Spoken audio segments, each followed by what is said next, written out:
George Russell fed up at Mercedes for favoring Lewis Hamilton. So we're going to be going through that and 4 other stories. So don't forget to like this video, and if you want more Mercedes F1 content like this, don't forget to subscribe to the channel, hit that red button down below. But let's get straight into the first story and talk about George Russell. So Russell has demanded talks with his team after a snap decision saw him tumble down the pecking order at the Japanese Grand Prix on Sunday.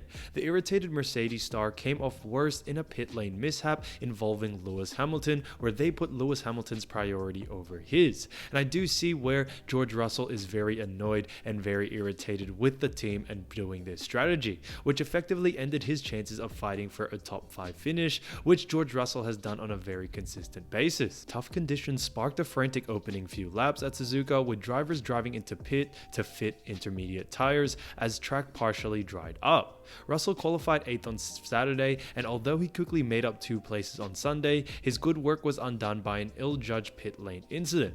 With the race still young and the field bunched up, Mercedes double-stacked Russell and was forced to wait while teammate Hamilton had his own intermediate tires fitted. The youngster subsequently lost no fewer than 8 places, emerging in P14, which left him with a mountain to climb. And I think this is completely true. I really don't know what Mercedes was thinking when making this decision, but definitely they did put Lewis Hamilton first, and this is where George Russell was very upset. George Russell actually vented his anger over the team radio, calling it the worst decision they ever made. And despite cooling off after the checkered flag, his feelings remained the same, which I absolutely agree with. He said, "We need to review what went on. I was right behind Lewis and double stacking. I was just going to lose all the positions. There's not really much more to say. Very frustrating afternoon. I probably should have fought for P5. I was quite enjoyable out there. I made some good overtakes, but we need to sit down with the team and see what we could have done better. That was probably at the time not the right thing to do." So he did lose a lot of places due to the fact that Lewis Hamilton was put before him, and it was a really bad decision to make. Now, the main storyline from rain-soaked Suzuka was Max Verstappen clinching his 2nd world title in confusing circumstances. Only 29 of the 53 laps were completed, but full points were awarded, to the surprise of many, putting him mathematically beyond Charles Leclerc and Sergio Perez with 5 Grand Prix remaining. By contrast, Mercedes had to settle for an underwhelming result as Hamilton came home 5th and Russell took the checkered flag 3 back in P8. After a chaotic race, the latter called for improvements as spray made it difficult for drivers to navigate the track safely and effectively. You didn't know where the drivers were, you didn't know where the puddlers were and where the rivers are, added the Brit. So it was literally just the visibility. I don't know whether these new cars they bring up more spray. Obviously there's been some improvements with racing, perhaps is one of the downsides, who knows. But for sure, the rivers here in Suzuka circuit need to be improved because they are the exact same as they've been for about 4 or 5 years in the same spots. So I do completely see where George Russell is coming from, where he is frustrated with everything that did happen because he could have been fighting for P5 and maybe even higher. Now moving on to the next story, Mercedes boss Toto Wolf actually hits out that if you can cheat in F1 just by paying a fine. So Mercedes team boss Toto Wolf isn't pleased with the FIA's recent announcement that Red Bull exceeded the 2021 F1 budget cap, as he doesn't see anything minor about the infraction. The Milton Keynes outfit, along with Aston Martin, breached the cap, though no details have been released as to how much the overage was or what penalties will come as punishment. Wolf believes any sort of fine will make up for the advantage Red Bull gained from spending over the limit. If Red Bull had overspent by $2 million, they could close the matter by paying the FIA 5 times, therefore $10 million, said Wolf. And in any case, it would not be fair because it would sanction the right to cheat by paying a fine. Mercedes have already talked about it, and if there's really a point of failure, Mercedes is ready a plan to extra budget and related fine to recover performance and return to the top. And I completely agree with where Toto Wolf is actually coming from. If everyone is able to, pay a fine if they are going to go over the budget, then a lot of these richer teams such as Mercedes, McLaren, Red Bull, Ferrari, these teams, they'll just continue to do that and not follow the rules. So I do see where Toto Wolf is coming from, where he really is upset because they could have definitely won that drivers championship. Now Ferrari has estimated the $7 million would be having 70 engineers and $4 million would cover the aerodynamic developments of a big team. Alfa Romeo have said that they spent $2.4 million to develop their entire car over the season.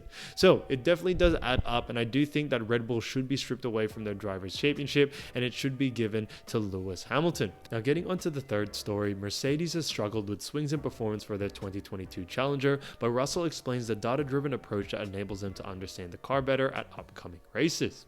George Russell believes Mercedes' data-driven approach has enabled them to better understand their car for the upcoming races.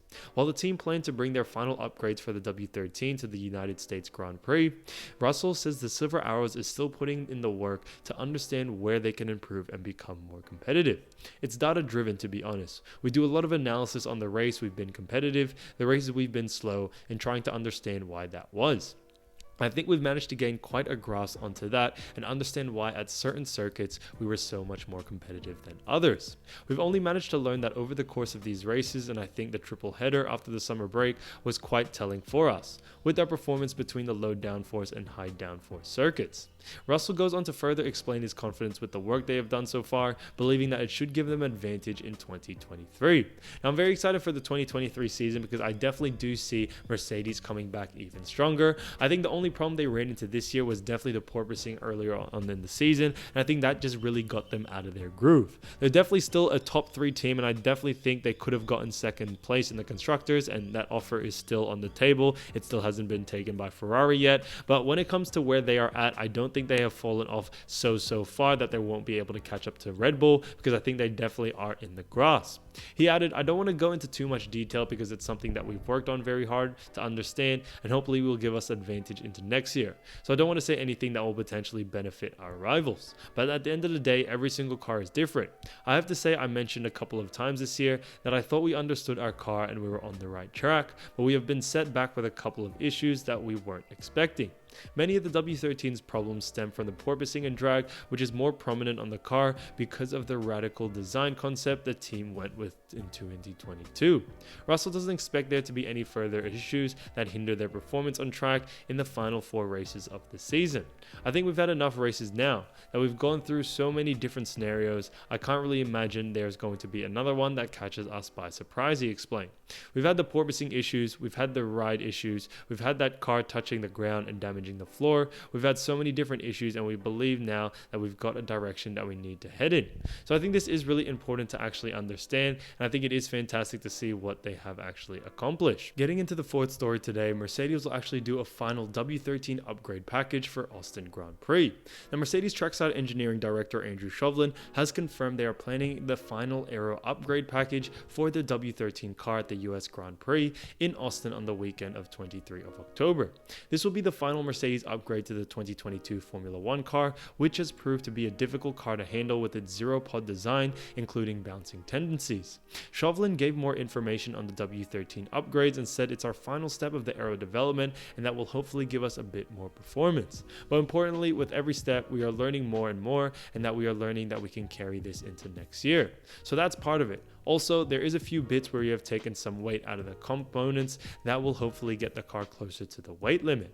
The engineer admitted that it is difficult to predict what the outcome would be of the upgrade and whether or not it would have them challenging at the front of the grid. It's very difficult for us to predict where we're going to be, Chauvelin said.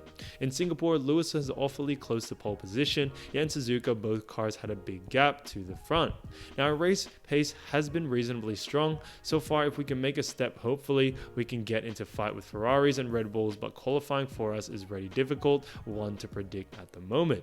But as I said, a lot of it is about learning, and we are certainly going to give it our best in the short final 4 races.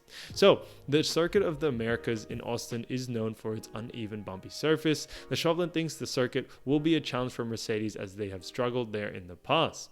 It's a tricky circuit, and it was a tricky circuit for us last year, Chauvelin admitted. It was very bumpy, there was a lot of overheating as well from the tires, and we weren't performing as well as Red Bull were on the softer tires. They have done some resurfacing, so hopefully those issues with the bumps are a bit less, but what's very hard this year is to really know where you are going to be in the circuit if you've been going for there. We will not be going to make any predictions about where we are going to perform. We just need to go there on Friday, see what kind of issues we have, and then see whether we can solve those setups. So I think it is honestly going to be huge to see what they are able to do at the Austin Grand Prix. Now, obviously, with everything that is going on, they don't actually have a chance to win, the Drivers' Championship. However, where I do see them really performing well and really doing a fantastic job is actually at the end of the tunnel, where they could get second place and also prepare themselves for the 2023 season. So it's really all about changing into the future and really doing what's best for 2023 season, which I think is this. Now, Mercedes also see light at the end of the tunnel after W13 experience. So like we talked about before, Mercedes technical director Mike Elliott believes the team can now finally see light at the end of the tunnel after a difficult year. The Silver Arrows face ending the season without a win for the first time since 2011 after failing to adapt, as well as Red Bull and Ferrari, to the new technical regulations. The team have been open with regard to its struggles despite a number of porpoising performances that have included 13 podium finishes, a number greatly aided by faultless reliability. Asked if Mercedes have improved the W13 as much as it can without making fundamental changes, Elliott said, "I think we never have. We probably got to the halfway through the season and realized, probably not even halfway, that we're not fighting for the championship, and I think your aims then change. While we want to do well this year, what we really aim to do is get back fighting at the front. So what we're trying to do is really understand as much as we can, trying to do as many experiences as we can to gain that experience. Highlight the extra set of intermediate tires run on Friday in Japan to gather additional information over its rivals as one such experiment." Elliott dismissed the need for Mercedes to entirely abandon its direction. "We want to make sure the learning we've got is correct," added Elliott. "If you look at cars, you generally don't go, that's one route I'm going to go. I need to do something completely different." So I think this is honestly huge, and it will be interesting to see how this all plays out. Guys, I did want to say thank you so much for watching today's video, and I'll see you soon. Peace.